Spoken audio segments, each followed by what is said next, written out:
Hey friends, over the last 5 years, I have tried and tested so many different strategies to manage my money. And the reason I've done this is simple. Understanding how to manage your money and how to be in control of your finances is one of the most important life skills we can learn today.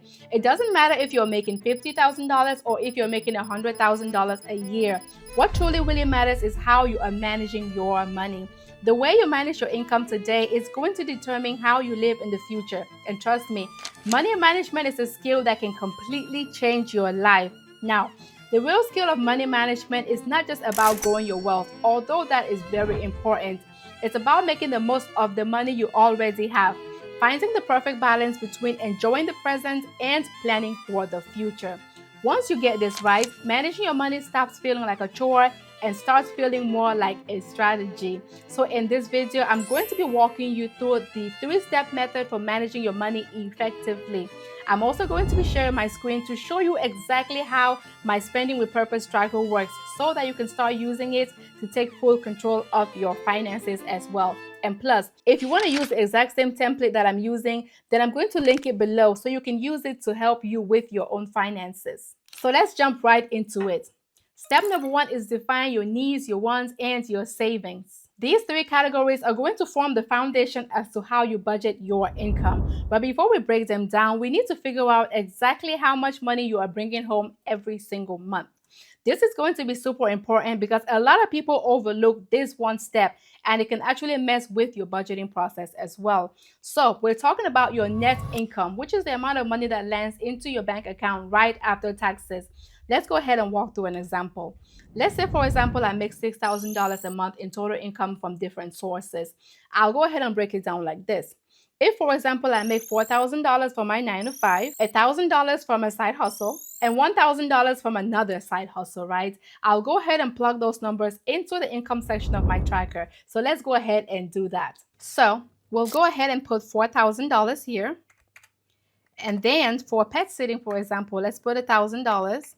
And then content creation, we go ahead and put another $1,000. So in total, we can see that we make $6,000 from our regular job and our 2 side hustles. For those of you who are just employed, this is completely easy because it's just the amount of money that hits your bank right after tax.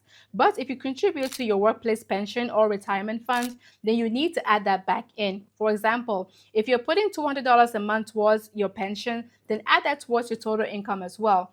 This is super important because it's your future investment money. We're going to talk more about that later. For freelancers, you need to consider things like taxes as well, because the last thing you want is to assume that you have more income than you actually do, which is going to mess with your goals as well. So just make sure that you're calculating based on your after-tax income here. Once you've entered your total income into the tracker, then we can move on to the fun part, which is defining your needs, your wants, and your savings.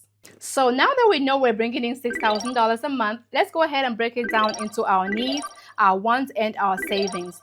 Our needs are going to be our essential living expenses, things that we cannot live without, like our housing, rent or mortgage, transportation, car payments, gas, public transportation, utilities, water, internet, food, insurance, and all the like, or any other bills that we think are necessary.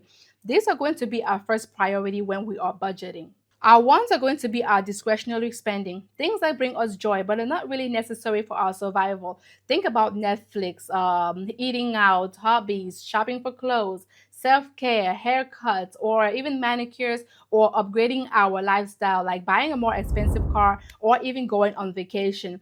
These are going to be more optional, so we want to be mindful of how much we are spending in this category. Our savings are going to be dedicated to our long-term financial security, like saving for our retirement, building an emergency fund, and investing in a life that we want to build for our future.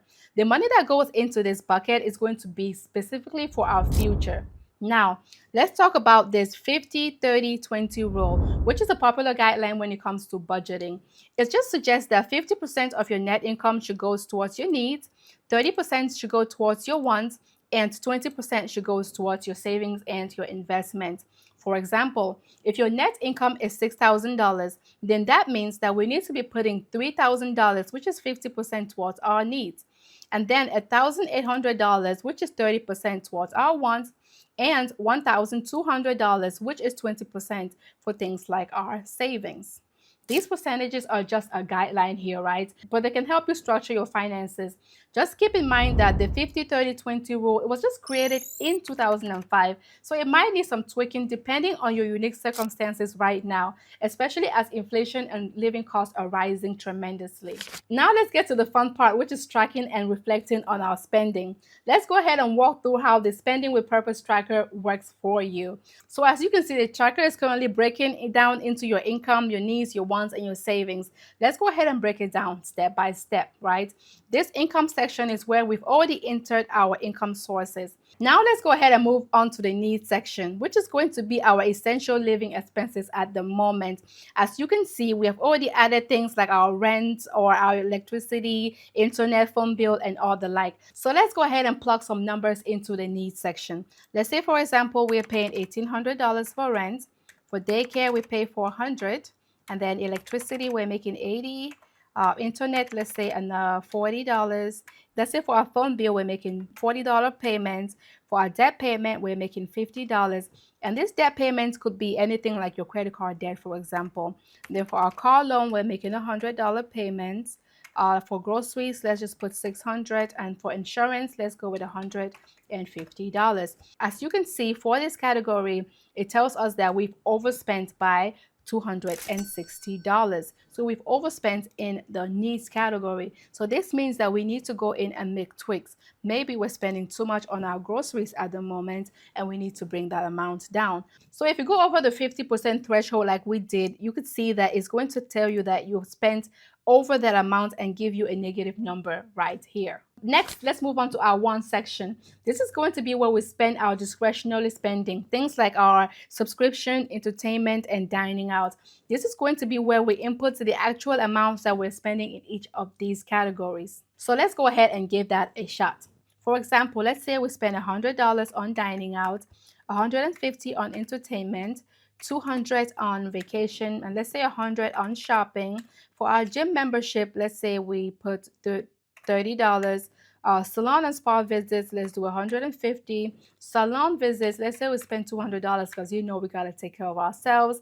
We spend $60 on coffee, and let's say another $150 on miscellaneous items, like maybe you were at work and a coworker invited you over for lunch and you decided to go multiple times throughout the month and you added up to $150. So we go ahead and put that there.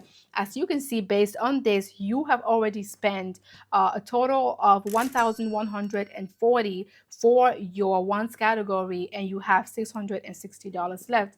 So what you could do right now is, because you have much more money left in your wants section and you don't have any money in your needs section left, you could transfer some of this money over to this section simply by going up here and changing your 50-30-20 goal category. So this might be even a 70% for your needs instead of this. This could be more like a 70-20-10 if you want to do that. And once you switch it from 70-20-10, it's going to give you the ability to allocate more than just $3,000 for your needs category. Let's go ahead and play around with the numbers. So as you can see, if I just go in and change this to 70, you can see that now it says that we have $4,200 to spend in the needs category section. Let's go ahead and take those changes back. So like I said, if you overspend in any of these categories, then the cell is going to let you know that by turning negative, right? So let's go ahead to the savings section. So the savings section is for your long-term financial goals, which includes things like your retirement savings, emergency funds, and your investments. This tracker is going to help you stay on track to make sure that you're setting aside 20% or whatever percentage you decide to set for your future. If you're saving less than planned, and then the cell is going to let you know here by turning negative. So this can help you increase or reduce your savings. Let's go ahead and try examples. So we can go ahead and enter, let's say 150 here in the emergency fund category, 200 in the investment category, another 200 in your retirement accounts category, which could be, you know, retirement at work, or if you have a Vanguard or Fidelity account, you could set money in there as well. Even your investment sections, you could put money in Fidelity, Vanguard, or even Robinhood, or whatever brokerage account you want to use.